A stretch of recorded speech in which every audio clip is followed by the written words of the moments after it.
like to introduce this morning Jodi Walker. She's a facilitator for Race Conscious Dialogues, a nonprofit here in Oak Park. It's a nonprofit that creates space for people who are white identified to deepen their awareness of racial identity, privilege, and proximity to power, amongst other things, and how we integrate that then into our everyday lives. It's such a valuable and important work that she does here with that organization that we wanted to invite her in to speak. So we're so glad you're here, and we will let you take it away here with this said microphone. So let's welcome Jodi, everyone.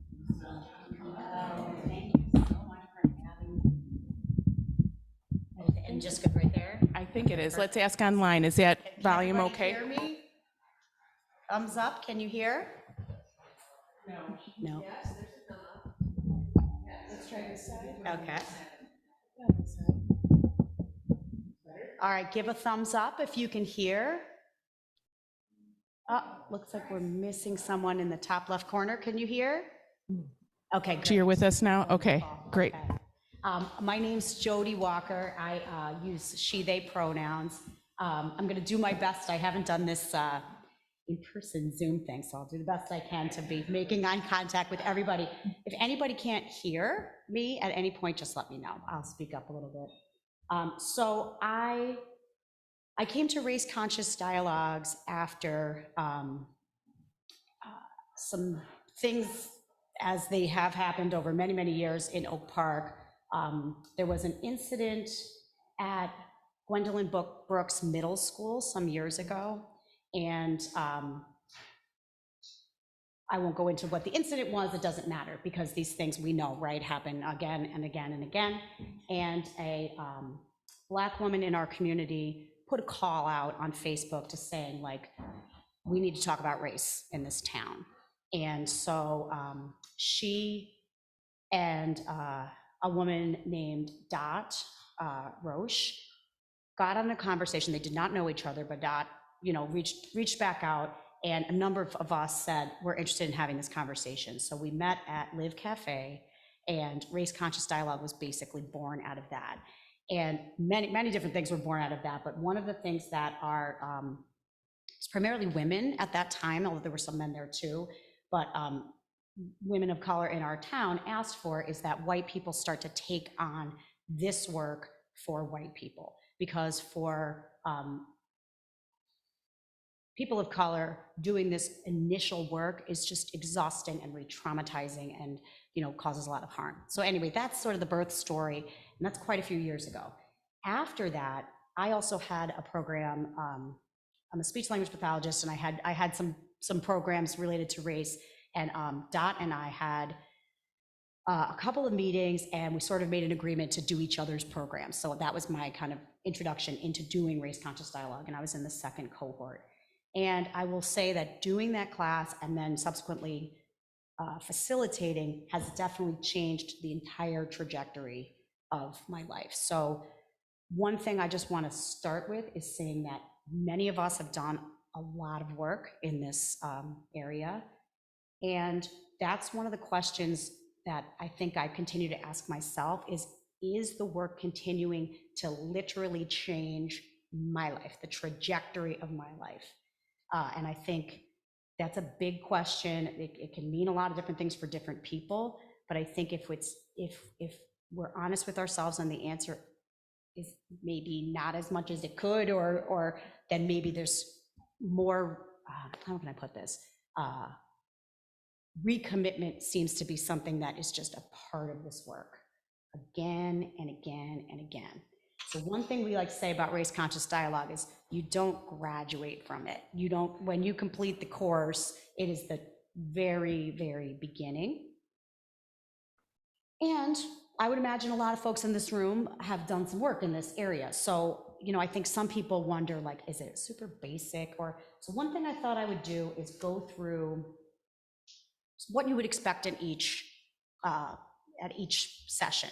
There's multiple ways that you can do it. We've tried to be pretty flexible with our scheduling, because I know some folks would prefer to knock it out in a weekend, and some in terms of how you can schedule it. Some folks would do, would prefer like a once a week thing, or there's all different ways that you can take it. So definitely go on the website and check that out. But basically it breaks down to 4 courses, 4 subjects and 4 3-hour classes. I know 12 hours is a giant commitment, but you cannot believe what we squeeze into 12 hours, and we wish we had like 12 months. I mean, there's so much that we do. It is quite interactive, and it's very personal. So, you know, I feel like you guys are perfect candidates for that because you do this personal work and you're doing this inner work. That's really what this course is.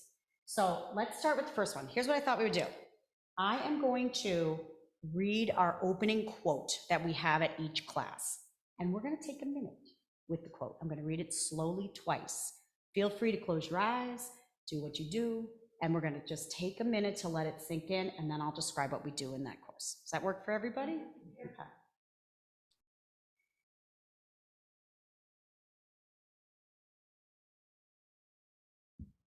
Too often, dialogue functions as a stall tactic, allowing people to believe they've done something heroic when the real work is yet to come. That's Austin Channing Brown. Too often, dialogue functions as a stall tactic, allowing people to believe they've done something heroic when the real work is yet to come.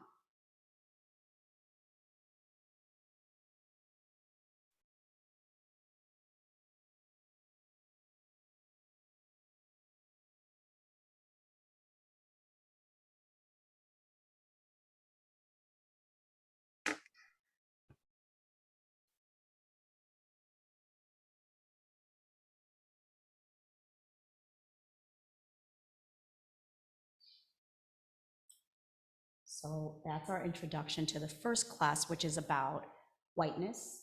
And for a lot of people, it's interesting because for a lot of us, certainly at that time that I took the class, the concept of whiteness was new to me.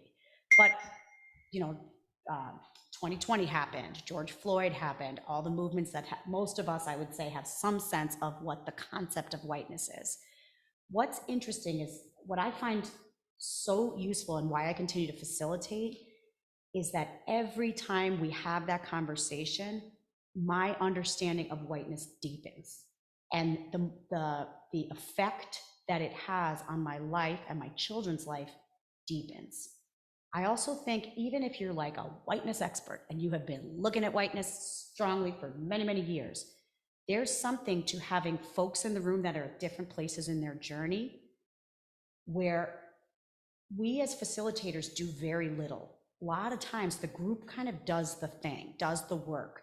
And I feel like as a participant, and for many years I was mostly a co-facilitator where I mostly just like, you know, basically was like a secretary for the facilitator, but I was somebody almost like a plant where I was able to work on sharpening my skills around assumptions and all of the things that whisper in our ear and say like, white, well, that's not whiteness. No, that's not whiteness. No, that's not whiteness. So even if you are down the road, I think just the conversation is really helpful, and being a participant with folks at different levels is extremely helpful too. So nitty gritty of what we do for that, we talk about whiteness. We talk about the dominant narrative. Is everybody pretty familiar with the concept? Anybody familiar with the concept of dominant narrative? The dominant narrative is, think of it as sort of the water we all swim in the United States. It's the water we swim in, and sometimes it's hard to see the assumptions that are made in that water. So when we think about the dominant narrative, it's all the things that say that white culture and whiteness is real and is the better way, the best way, the way we do things. So this is also where we start to get a little bit into our own personal stuff. And I think I was raised in a, like a quote unquote colorblind family. My parents were very much like everybody's the same, and you know, that we need to treat everybody respectfully. And what I took away the first time, and more deeply every time, about whiteness is that what was unsaid was, as long as everybody acts like us, as long as everybody acts like us, then we're all the same. And then I think also the other thing that for me is so personal and really like hits home, and I come at from a very vulnerable place with my own kids, is the effect of white, and also I'm a speech therapist with lots of kids, the effect of whiteness on children of color, of course. But this class is really focused on whiteness and white identifying folks. The effect of whiteness, the very negative effects of whiteness on white kids, is something that we really think about and talk about too. So this idea of, I don't give too much away of the class, everybody, but the idea of like perfectionism is a big one. And this idea that, you know, there's no room for anything that's not completely prescribed and written down. And anyway, so first class is whiteness, and that's the first thing that we sort of go through. We also go through the history of where whiteness came from, and like, spoiler alert, it came from power and money, of course. Racism is about power and about money. And at a certain point, it made sense politically for the folks that had power and money to give something to poor white people to make them feel like they were better than other folks. And it worked, and it worked. It continues to work. So that's the first week. That's what we go through. So we'll hop into them. And there are homework assignments. There's a lot of reading. There's a lot of resources. It's not crazy amount of homework, but you do get some homework. Okay. So the second week we talk about identity and privilege, and we do that's the deep dive into your own personal racial understanding in terms of your history. So here's our quote for this, and we'll do a couple or a minute of quiet to think about it. There is no hierarchy of oppression. I cannot afford the luxury of fighting one form of oppression only. I cannot afford to believe that freedom from intolerance is the right of only one particular group. And that quote is from Audre Lorde. There is no hierarchy of oppression. I cannot afford the luxury of fighting one form of oppression only. I cannot afford to believe that freedom from intolerance is the right of only one particular group.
So this is the class where we start to talk about how we were socialized racially.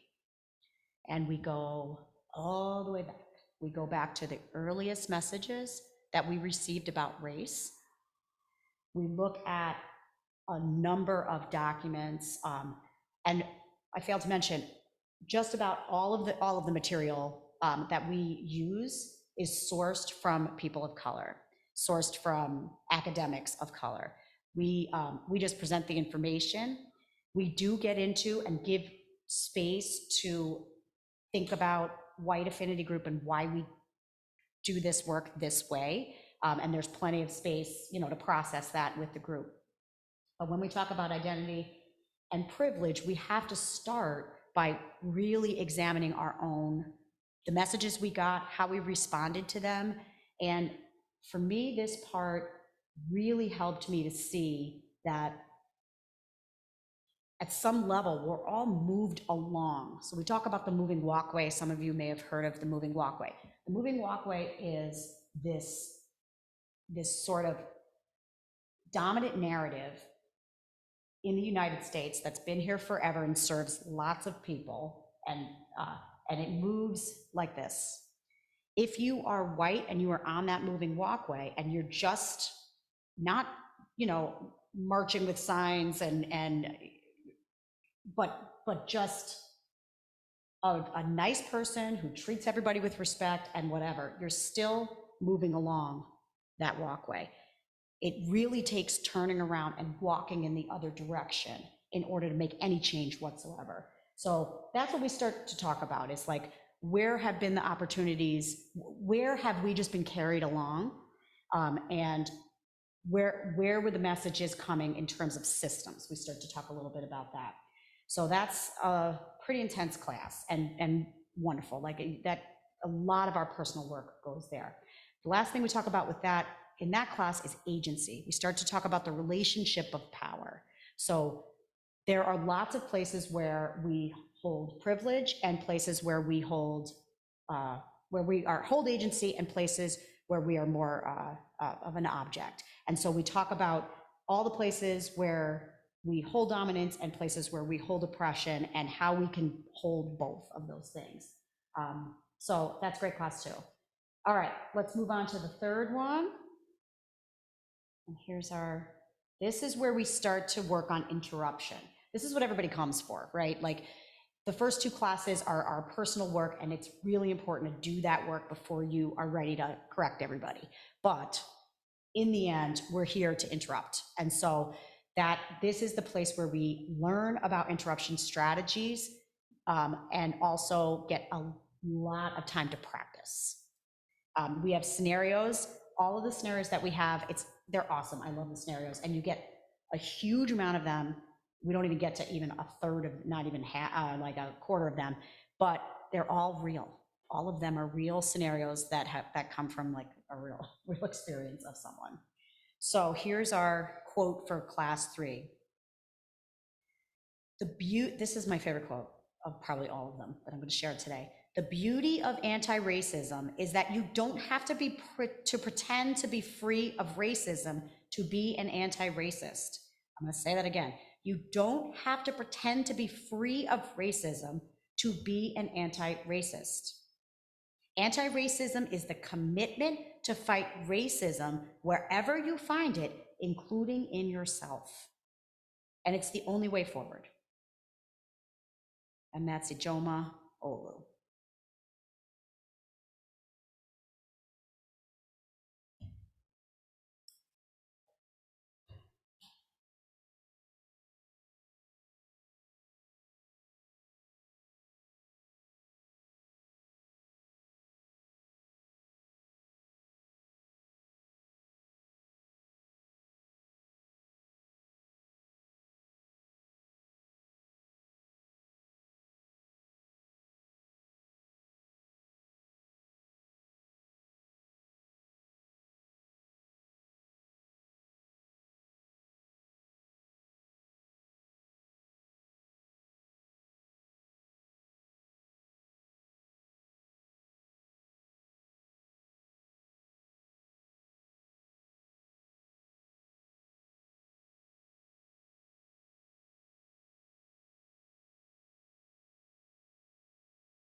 So this is where we can also talk about guilt. And you can't have a conversation about race and not talk about guilt. Bryn Havad, I don't know if any of you know her. She's amazing. She was one of the early race conscious dialogue folks, and she just was working on Brandon Johnson's very successful campaign. And she's just this fantastic lady, but she says, like, look, a little bit of guilt is going to get you out the door. A little bit of guilt is going to remind you to stay in the work. But operating out of guilt, it really makes it about us. Our ego is really involved if we're working out of guilt. The other thing is, guilt does not have the longevity that you need for this work. This is a spoonful that we are taking out of an ocean. That's why we need numbers. We need people committed to this work. It is a spoonful. So that's another thing that can be hard for white folks in this work. It's like, I did this thing and racism is still here, you know? I think that when we think about the activism that was taken on by Black folks from the time of slavery on, enslavement on, think about the long view that folks took, like, and the staying power that it took to just know that at some, you know, we just keep our shoulder to the wheel and we just keep going and going and going. So guilt does not help us with that. And I think it's not that we're letting ourselves off the hook. All the time I think to myself, like, why did I not question these assumptions? Well, because they served me, you know, and like, we give you time too to process, like, if you grew up poor or if you grew up with this, and all of that is still true. If you worked hard, you worked hard. If you worked hard to get the things you have, no one is taking that work away from you. It's just that race wasn't another thing in addition to the things that you faced. So what's been freeing for me is to be like, there was no way I was getting to 51 years old and not be benefiting, no matter how much I was a child and being socialized. And so now, and it's sort of like, you don't know what you don't know, right? So now I know, now I see, now I continue to deepen my knowledge always, but you know, the basic assumptions are falling apart, and now it feels freer and easier to do the work from that place. So what we go through for the third one, it's interruption and allyship. So the first, I love this document, is something called the 28 Commonly Held Racist Attitudes and Beliefs. And so many of them, I had to be like, you know, like some of them are very obvious and, you know, but some of them are really do pick up white guilt and running around making sure like your Black friends approve of what you do, or what's the word I'm trying to find? I'm so sorry. Appropriation, that's a huge one. Like when we appropriate from another culture without really acknowledging that the privilege of being able to take something from another culture and make it our own. There's so many, and they're great. So that's something to look forward to. We also then talk about bystander intervention. That's a very tricky subject of when you see something racist happening in front of you in the world, outside of your home. So, or outside of your own family, which we get a lot to that too. Family stuff is huge. We help you get ready for Thanksgiving. And you know, that's a big one of like subjects that come up and how we can interrupt. But the bystander is really important because you don't want to rush in and save the day, right? Like we need to be very respectful. And so there's like a 5-step thing there that we go through. And then we jump into interruption. And so it's not always about lecturing. It's not always about changing people's minds. It's often not about that. It's about identifying yourself, outing yourself in a room, and having the room know that whatever's going on, somebody's saying it's not okay and it's not comfortable with it. This is such a clumsy thing. It is, it'll always be a work in progress for me, but like figuring out how to, once in a while, the best I get is just a well-placed like, ew, you know, and that's about as far as I can get with coming up. But how we gently provide more information, provide a counter narrative, ask more questions to figure out what to have the person sort of start to get themselves to where you're like, the only thing that's coming up here really is race. And also we come at this with great humility because we all learned about this 5 minutes ago. I don't care how anti-racist you are. I don't care. You know, if your parents were marching with Martin Luther King, you are coming at this new, right? So the humility of knowing like we're trying to help white folks along, but at a certain level, we're also just making sure that it's not comfortable to tell that joke, or it's not comfortable to use coded language. And we go through all of the definitions of all of that and go through all of that. this is everybody's favorite. We get to role play and practice, and you go home with a lot of tools from this. And I will say, I still go back and look at my skill set. And I've used this, some of the skills that I learned on this day, I actually use in other settings too. They're just ways to sort of authentically show up and disagree in a peaceful, at time, interrupt, but also in a way that's respectful. So that's a great day. All right, and then day 4. And day 4 is a critically important day, and the day where you really realize you are not graduating from anything, and this is the beginning. So I have 2 quotes for that day. I'll read the first one and I'll end with the last one. There comes a point where we need to stop just pulling people out of the river. We need to go upstream and find out why they're falling in. There comes a point where we just need to stop just pulling people out of the river. We need to go upstream and find out why they're falling in. And that's Desmond Tutu.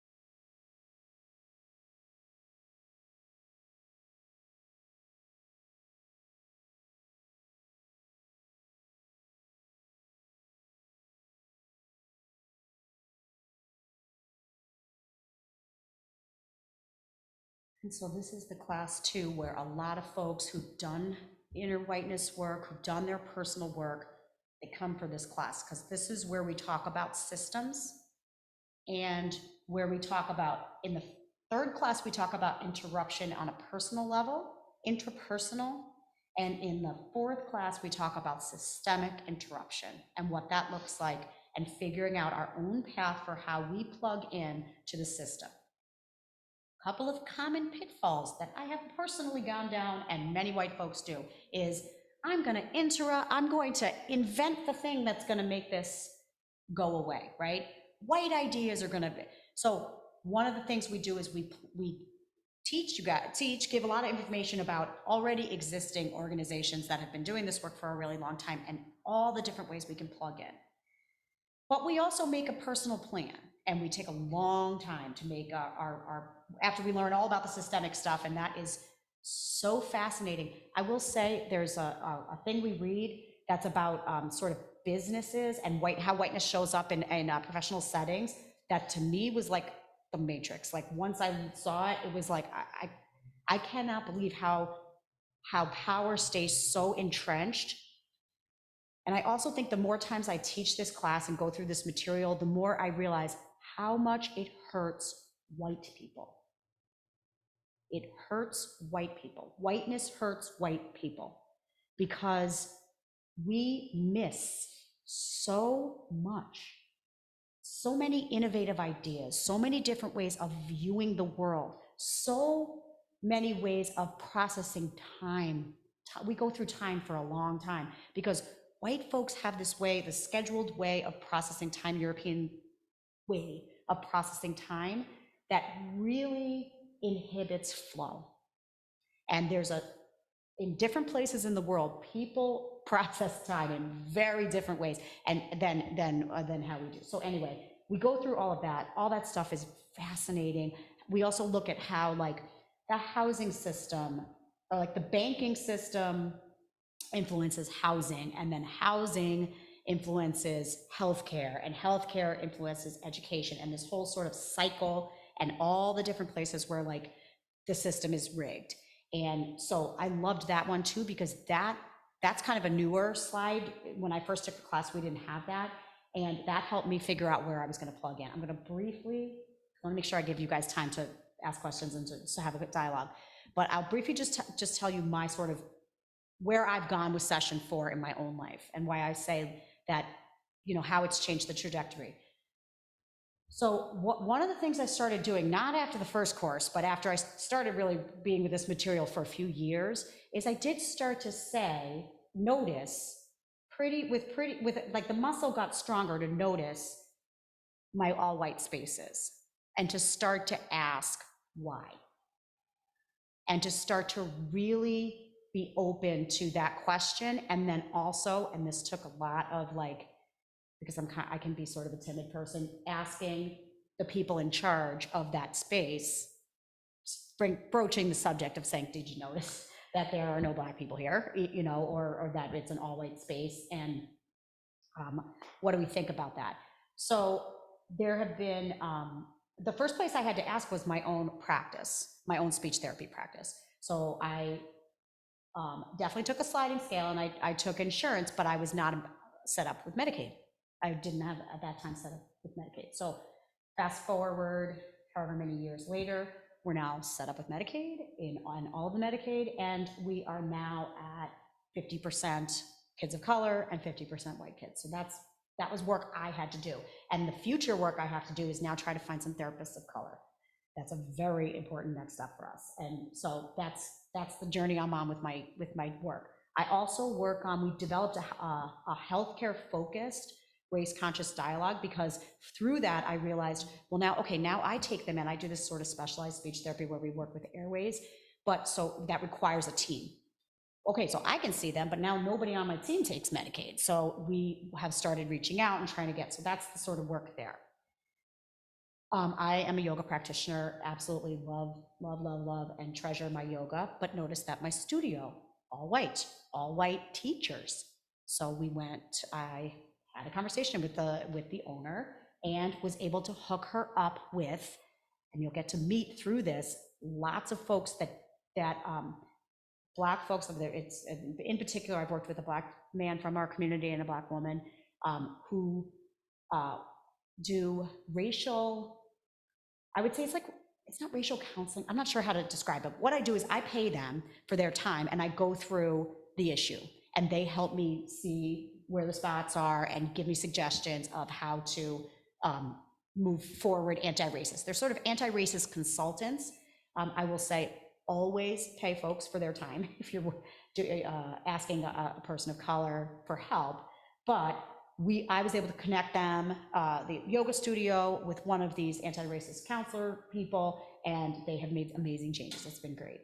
And the last place was I do music, and noticed that one of the places where I play and sing, and also as I'm a patron, a couple of the places really were all white, and the performers were all white. So again, just connecting them with the anti-racist folks, and that's still been a journey, but I feel like there's been changes made. So that's how session 4 has helped me to just start to look at that and then really just connect people and really kind of then get out of the way of it and let it go. Okay, so let me read you the last, because I find this very helpful. This last, actually not a quote. No, I did do a quote and one other thing. So this is actually from a white woman, Robin DiAngelo. But we use this quote because I think it's important for white folks and white identifying folks to acknowledge that this is very uncomfortable. It's very uncomfortable. Our racial awareness muscle is like infant. We are like infants, right? Because we grew up, many of us, not having to think about it very much at all, unless we had to, but so this quote from Robin DiAngelo is, the key to moving forward is what we do with our discomfort. We can use it as a door out to blame the messenger and disregard the message, or we can use it as a door in by asking, why does this unsettle me? What would it mean for me if this were true? And continuing to ask, what does this mean for me if this is true?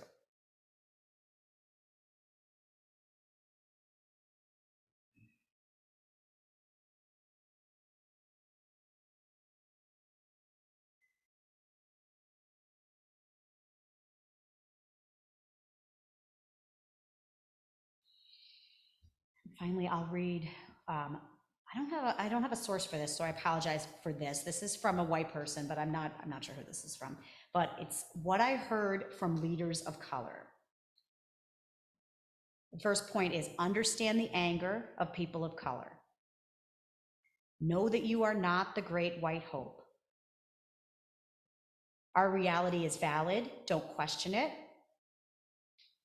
Don't center your thoughts first. Check first with leaders of color.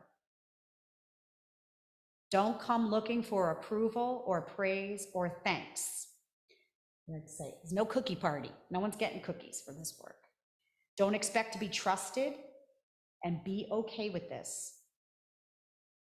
Commit and stay in. Don't drop in. I still struggle with this, or I will always struggle with this. You can always retreat.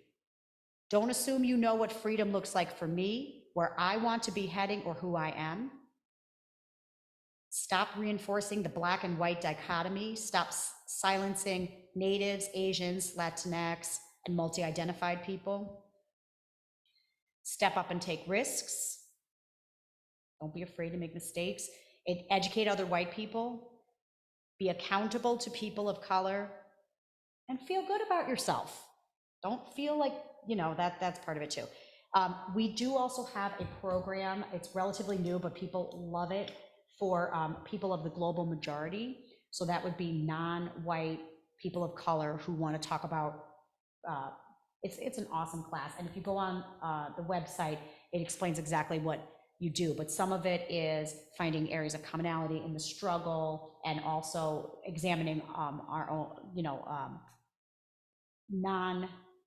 examining biases towards Black folks for non-white people.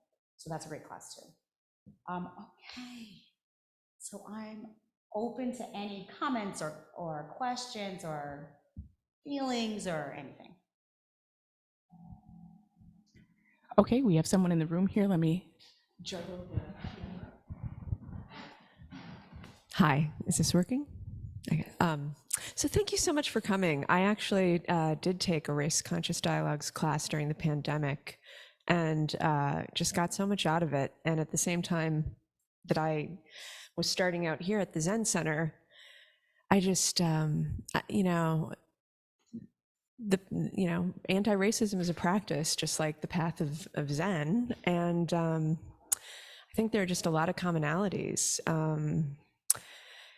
Talking about what you do with your discomfort and sitting with discomfort. Thought about, the tenets of 3 tenets of Zen peacemakers, which is,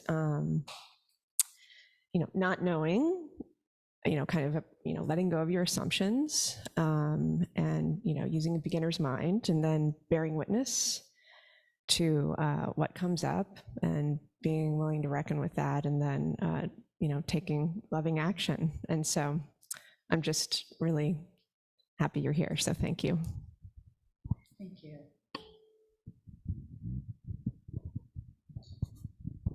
I have more of a question, because I have a very almost split personality relationship with my whiteness, and that comes from also being Jewish, because I find myself in the majority, and then sometimes inexplicably I find myself in the minority, and I get myself really angry within my Jewish community because of the self-ownership of terms like Holocaust and concentration camp, because it is not a singularly, Jewish issue. And I get that dichotomy within me riles me up. And my question to you is, do you deal with that within the white consciousness? Because to me, it's a very important issue, personally. It is. It's a huge issue. And we deal with it as it comes up, is what I would say. I think the one thing I will say about this class, because we talk about, there's so many ways, there's so many areas of marginalization. So I'm going to come to what you're saying 100%, but we do talk about disability, we talk about intersectionality, we talk about, masculine, women, and so I think the class 2 is where this comes up the most, which is where we're like, okay, where do we hold agency, and where do we hold less privilege, more privilege and less privilege? I would say, I don't think I've done a single course as a facilitator where there wasn't someone Jewish in the class, and where this didn't come up, and where we just always have such rich conversations when there is a Jewish person in the group, because there's a way that Jewish folks can pass, but when it comes down to it, you know, they're on the other side of things a lot, right? So this is something we definitely talk about, but when we talk about all of the different ways of levels of marginalization, we are careful, because you can go down a rabbit hole. So we are careful to like keep the focus on anti-Blackness for this particular class, but doing this work has really, forget it. I mean, opened up my eyes around disability, around religious justice. We talk in the second class about little c Christianity. I needed that because I consider myself like a nature, I get all of my spirituality through nature and meditation and yoga, but I have a Christmas tree. You know, we just had Easter baskets. I'm a small c Christian. So I'm still in the like religious majority, even though I was like, oh, there's an area of non-agency for me. No, and I grew up in New York, so I already did this, but I mean, we have a menorah at the holidays, and it does help you to start. I think this class does help Christian folks to start to realize, not just Judaism, but Islam, and that there are other. And then in terms of what you're talking about, though, specifically, I think that would be an interesting, actually an interesting program for race conscious dialogue. So I'm going to throw that out there to you. Maybe you connect with the folks there, because it would be cool to have a class for Jewish folks where you're really going, like, deeply diving into whiteness and the Jewish experience. You just gave us a great idea. I think we should do it. All right, I'm going to mention it to Don. Over here. And you're both from New York. Oh, are you from New York? Oh my goodness. It is on. It is on. Let's see if I can find you on the Zoom. Okay, go ahead. Okay, great. Listening, I have this frustration in terms of this. I have so much to learn about it, but I think that my frustration is in conflict with, say, something happened online and there is a person who's Black and she's taken issue with something, and I feel like I'm on her side or the other side, and this could happen in any conversation, but it's like where did the skills come from? And it looks like lesson 3, where like, what are the skills, if it's possible, in a conflict, to go, look, like I'm with you. That lack of connection is so painful. Yes. You feel like you're dealing with sort of like, no matter what you say, it doesn't connect. And there's this huge frustration of just being like so with the other person, but not being able to convey it.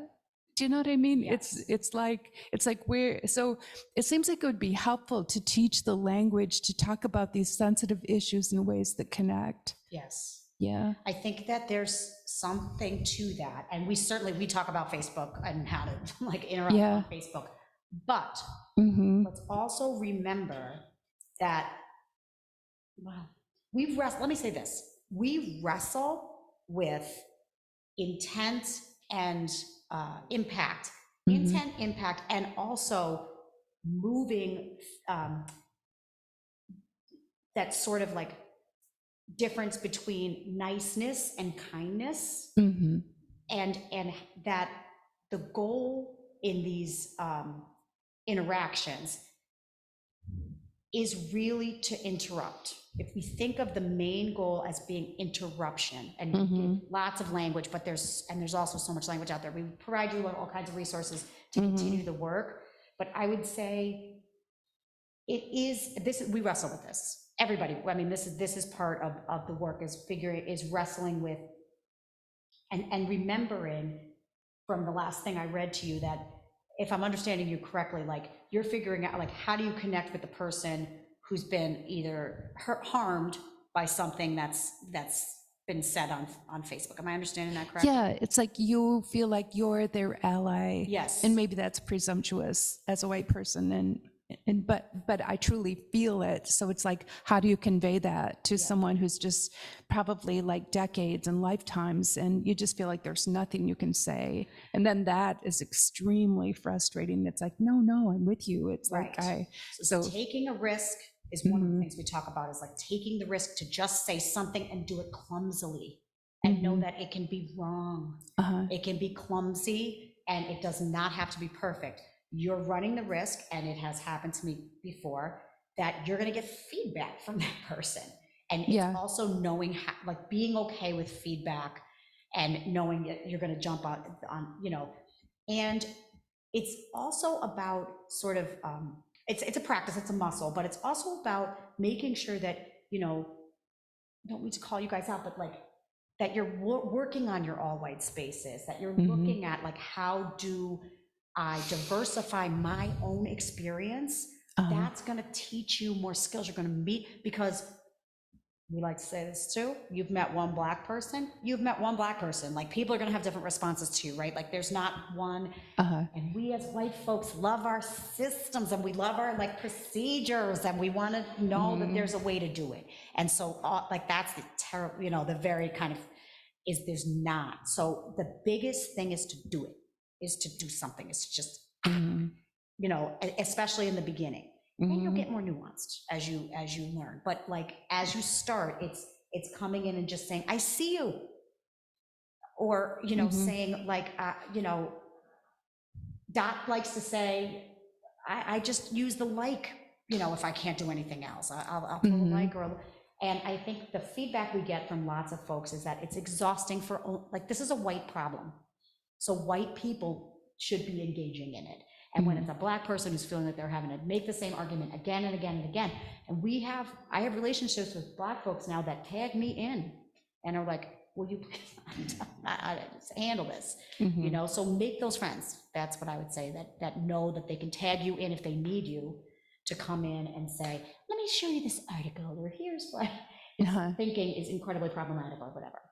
Yeah, I think there's you mentioned something about white knight. It's like, you don't want to be like the white knight, but you like a human connection. Just that's the frustration. Right. So it takes making more friends of color is part of it too. Like having more people of color in your life, and then you feel, that's in our work too, is saying like, bring yourself to spaces where you are the racial minority. That's part of this work, is that. Any other, over here? We just keep rolling. We'll get to you, Zoomers online, we will. Thank you so much for doing this work.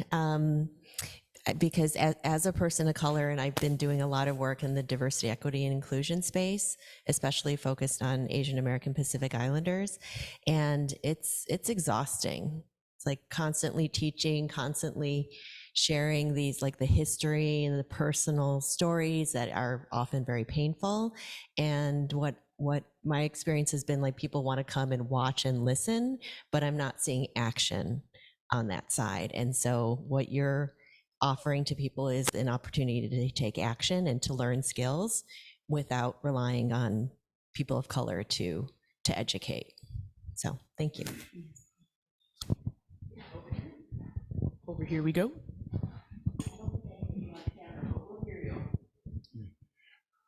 Thanks for this presentation. It's very helpful. I don't know if or how this relates, but Saturday Night Live has long run a segment called Black Jeopardy. And the host is black, and two of the three contestants are black. Two of the three contestants are black. The third one is always white. And many times it's the white person who's going, I'm here with you, I relate to you. And then they give an answer that is just totally off base. And the two other contestants and the host are looking at her like, what? It's worth checking out. It's keep in mind, it's Saturday Night Live, so. Yes, Thank you for that.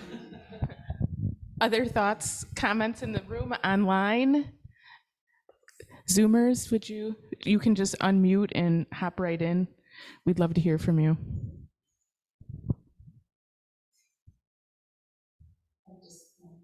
Oh, one more question here, hold up.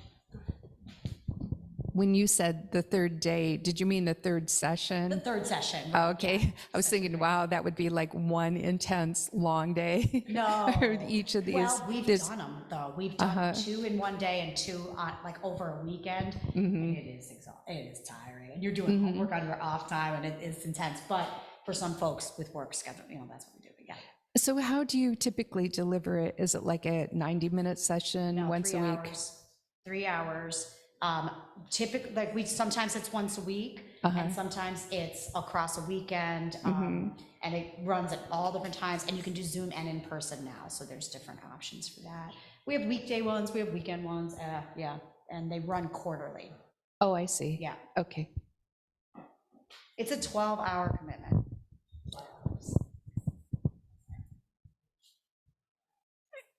Anyone else? We have about 9 more minutes if anyone wants to jump off mute. And oh, we have another one in the room here. We keep beating you to it. It's a simple question, Jodi. What is again the name of the organization that's doing this, and the phone number if we want to try to connect to that? I don't know that there's a phone number, but it's Race Conscious Dialogues. Is that a website name? Yep, raceconsciousdialogue.org. Let me make sure it's dialogues with an S.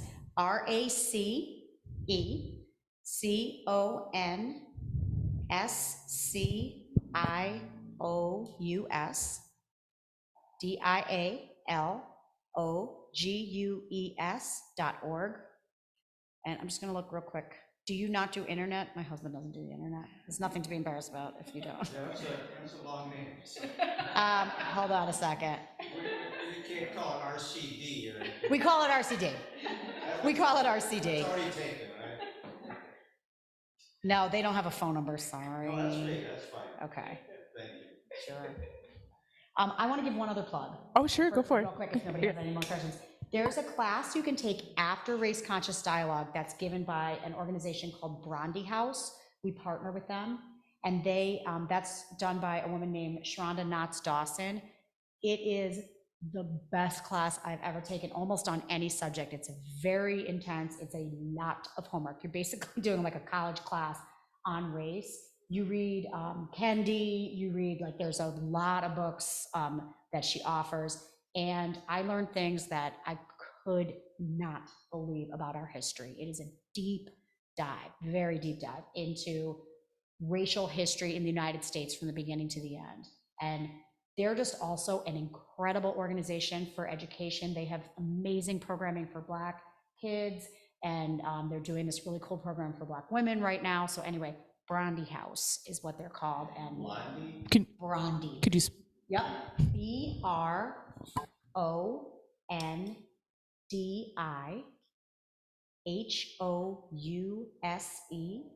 And I think that's a .org too. BrandyHouse.org. And even if you just have some bucks to throw towards anything, Yeah. this is an organization I strongly That you recommend supporting. Great. Zoomers, we're coming up on last call here. Anyone want to hop off mute? Oh, there's Roshi June. Yes, join us.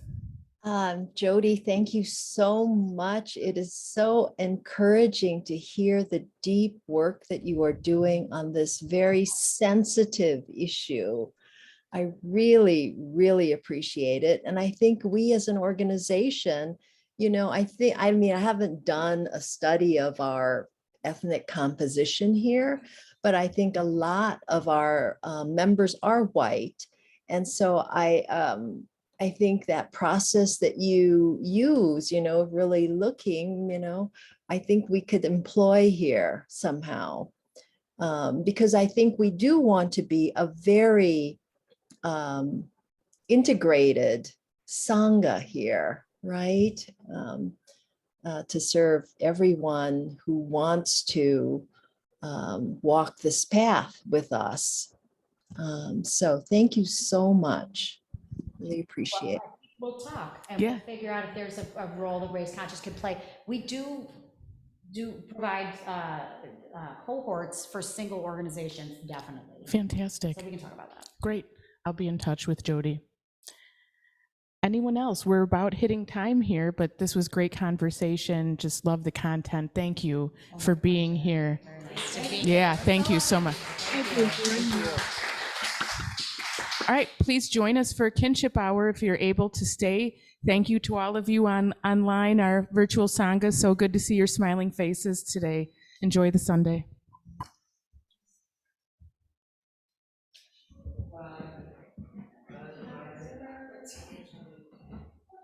Thank you, everyone. I really appreciate it today. I'm Megan. Megan. Yeah. Oh, of course. No. Yeah. It's nice to meet you. I'm Jodi. I'm thinking of the whole in terms of Yes. and then make a connect with you. Whether we take something on the road that's going to Yes.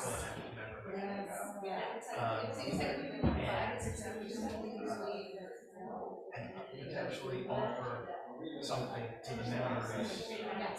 Like I mean, An individual cohort. We're doing more of that where it's like sort of guided to everybody's out. Like,